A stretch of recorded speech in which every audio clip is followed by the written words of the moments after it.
सहाबा को बिठाया, अर्रियाद नजरा के अंदर बिठाया हुजूर ने। फरमाया मुझे पैगाम आया अल्लाह का, मैं फातिमा की शादी करना चाहता हूँ। अली आए थे, रिश्ता देने का इरादा है, तुम्हारा क्या ख्याल है? सारे कहते हैं सोने जो आपका ख्याल है वही ख्याल है हुजूर, जैसे आप फरमाएं, जो रंग। हुजूर मशवरा कर रहे हैं। आज अगर कोई बंदा मशवरा नहीं दे रहा तो अबू बकर सिद्दीक नहीं दे रहे, वो चुप करके बैठे, कोई मशवरा नहीं दे रहे, खामोश है।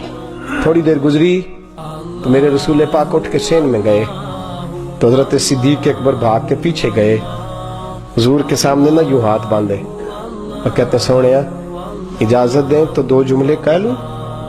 हुजूर ने फरमाया कहो। कहा हुजूर शादी जहां आपका दिल चाहे आप करें, लेकिन पूछ सकता हूं कि फातिमा के लिए कुछ बनाया है कि नहीं? महबूबा कोई चीज? मेरे रसूल पाक की दाढ़ी मुबारक आंसुओं से भर गई। फरमाया जो देखता है मेरी जुबान देखता है, तू जब भी देखता है मेरा दिल देखता है, तू जब भी देखता है मेरा दिल देखता है। फरमाया तो मेरी बेटी तक का इतना ख्याल करता है? फातिमा तो बिदा तो मिन्नी। फरमाया तो मेरी बेटी तक का इतना। हुजूर या रसूल अल्लाह शहजादी कौनैन की शादी है। हुजूर कोई चीज अबू बकर के माल को अगर पाक समझो, बेहतर समझो, तो मैंने कुछ बचा के रखा है सोने। हुजूर ने बाजू पकड़ा और वापस ले आए। अगले लफ्ज इब्ने माजा के हैं। हुजूर ने फरमाया लोगों मुझे किसी के माल ने इतना नफा नहीं दिया जितना अबू बकर के माल ने दिया है, और फरमाया सब के एहसानों के बदले चुका दिए हैं, इसका बाजू पकड़ के अल्लाह की बारगाह में ले जाऊंगा और मैं कहूंगा सोने इसकी बड़ी नेकियां हैं, तू मेरा मालिक है, तू बदले झुका। इब्ने माजा में लफ्ज है अबू बकर सिद्दीक आज पता नहीं क्या हालत हुई, आज तड़प उठे। सहाबा कहते आज इतना रोए कि चीख उनके निकल गई। कहने लगे हुजूर आप हर वक्त ये बात क्यों करते हैं? हुजूर आप क्यों कहते हैं कि अबू बकर का माल, क्यों कहते हैं अबू बकर के पैसे, क्यों कहते हैं? का हल अदल्लुक अना व माली लाका या रसूल अल्लाह, अना व माली लाका या रसूल अल्लाह, अना व माली लाका या रसूल अल्लाह। फरमाया हुजूर अबू बकर कौन होता है जिसका माल हो? मेरे पास जो कुछ भी है वो मेरे मोहम्मद अरबी का ही है। फरमाया मैं कौन होता हूँ? अना व माली लाका या रसूल अल्लाह। हुजूर मैं भी आपका, मेरा माल भी आपका। हुजूर मैं। फरमाया हुजूर बड़े लोग हैं जो मक्के की मंडी में आज भी खजूरें बेचते हैं, उन्हें जानता कोई नहीं। बड़े हैं जो मदीने की मंडी में या रसूल अल्लाह आज भी गंदम और चावल बेचते और फरोख्त करते हैं, जानता कोई नहीं। एक अबू बकर है जिसके साथ जिब्रील भी आके बातें करते हैं। एक अबू बकर सिद्दीक हैं जिनके लिए पहले ही जन्नत की गारंटी। आना व माली लाका या रसूल अल्लाह। सोने अबू बकर का माल की हैसियत रखता है, मैं भी आपका, मेरा माल भी आपका। ये रंग मोहब्बत का और ये शान सैयदना सिद्दीक अकबर की जो मेरे रसूल करीम सल्लल्लाहु ताला अलैहि वसल्लम के सामने उन्होंने पेश फरमाई। मेरे दोस्तों हर मौके पर, हर मकाम पर, हर अंदाज में मेरे रसूल करीम सल्लल्लाहु ताला। और जब वक्त आया मेरे महबूब पाक के विसाले ज़ाहिरी का, तो हुजूर ने फरमाया मर्रू अबू बकर युसल्लिन नास। फरमाया अबू बकर को हुक्म करो, अबू बकर को हुक्म करो कि लोगों को नमाज पढ़ाए। अबू बकर सिद्दीक को हुक्म दो कि लोगों को नमाज पढ़ाए, हुक्म दो।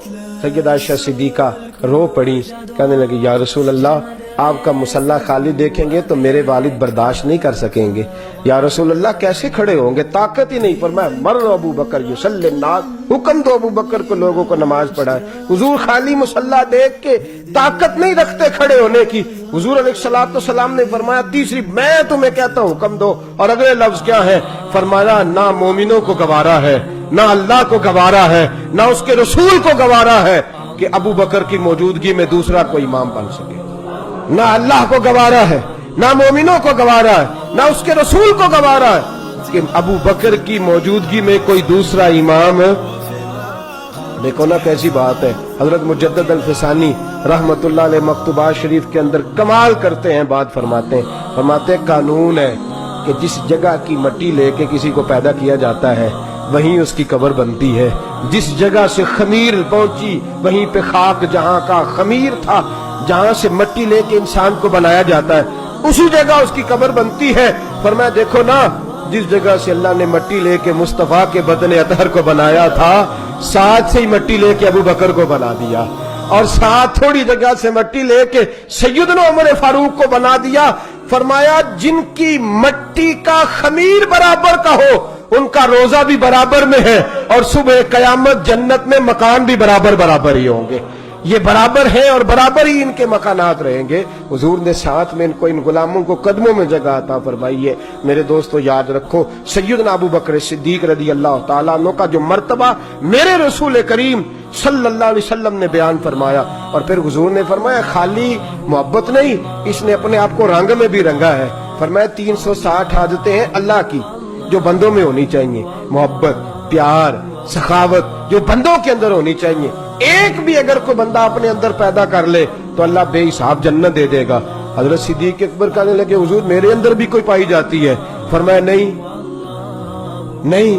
حضور کیا مطلب؟ فرمایا کوئی نہیں، تیرے اندر 360 ساری کی ساری پائی جاتی ہیں، ساری کی ساری تیرے اندر پائی جاتی ہیں.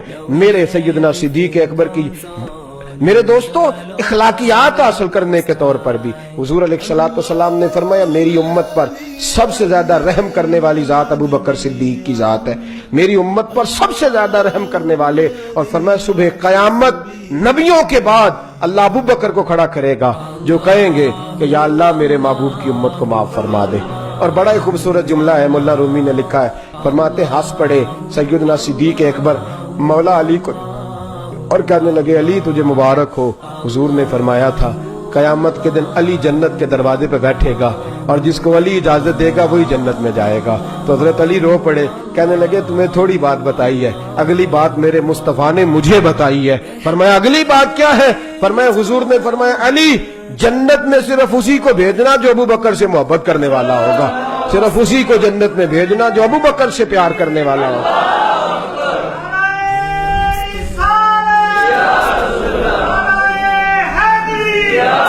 تو میرے دوست یاد رکھ ہر اس جگہ سے بچیں. دیکھیں نا میں نے آپ کو شروع میں کہا اگر صحابہ کبار علیہم رضوان کی زندگیاں ہی محفوظ نہیں ہیں تو پھر دین کیسے محفوظ ہے؟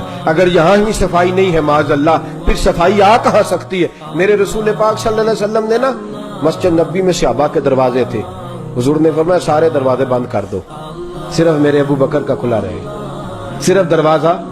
اور اس میں ایک حکمت مفسرین نے یہ بیان فرمائی ہے کہ باقی کسی اور نے تو نماز پڑھانے نہیں نہ آنا، ابو بکر نے امامت کرنی ہے لہذا ان کا دروازہ کھلا رہے. ایک شخص نے اعتراض کر دیا کہ یا رسول اللہ آپ ابو بکر کو ہمیشہ کوئی الگ ہی نوازتے ہیں، سارے دروازے آپ نے بند کرا دی، ان کا بھی دروازہ ابو بکر کا دروازہ کیوں کھلا ہے؟ تو حضور نے فرمایا تیرے دروازے پہ اندھیرا ہے اور ابو بکر کے دروازے کو جب بھی دیکھتا ہوں مجھے نور ہی دکھائی دیتا ہے، نور ہی دکھائی دیتا ہے ابو بکر کا دروازہ جب دیکھتا ہوں. گویا میرے رسول پاک صلی اللہ علیہ وسلم نے فرمایا کہ آج بھی میں نے نور وہاں داخل کر دیا ہے اور قیامت تک اس دروازے سے لوگوں کو نور ہی ملتا رہے گا. بڑا کچھ بند کر دیا ہے اس حکومت نے، لیکن حضرت صدیق اکبر کے گھر کا دروازہ آج بھی کھلا ہے. آج بھی مسجد نبی میں اور بورڈ لگا ہے آغا خوخ ہے صدیق اکبر، اور بخاری میں پورا باب ہے حضرت صدیق اکبر کے دروازے کا. گویا آج بھی حضرت ابو بکر صدیق کی شان جائیں تو سامنے دکھائی دیتا ہے، باب السلام سے داخل ہوں تو ساتھ بالکل دروازہ ہے، حالانکہ ایک پلر ہے اس کے بیچ، صرف ادھر بھی دروازہ ادھر بھی دروازہ. تو جو اگلا والا دروازہ ہے وہ سیدنا صدیق اکبر کا دروازہ ہے، اور اندر داخل ہوں تو سامنے بورڈ لگا ہے آغا خوخ ہے صدیق اکبر کہ یہ سیدنا صدیق اکبر کے گھر کا دروازہ ہے. میرے دوستو حضور نے 3 حکم ہمیں لگائے ہیں. ایک تو فرمایا ابو بکر کا شکریہ ادا کرو، کریں گے وہ کیسے ادا ہوتا ہے؟ ان کا ذکر کر کے. اور دوسرا حضور نے فرمایا ابو بکر صدیق کی فرما برداری کرو. وہ فرما برداری کیا ہے؟ رسول اللہ سے محبت کریں، یہ ان کی سیرت ہے، تو ان سے نبی پاک سے محبت گویا سیدنا صدیق اکبر کی تابعداری ہے. اور تیسرا حضور علیہ الصلوۃ والسلام نے فرمایا میرے ابو بکر سے پیار کرو. کرنا چاہیے، بچوں کا پوتوں کا کوئی نام پوچھے تو مشورہ دینا چاہیے کہ ابو بکر صدیق رکھ لو.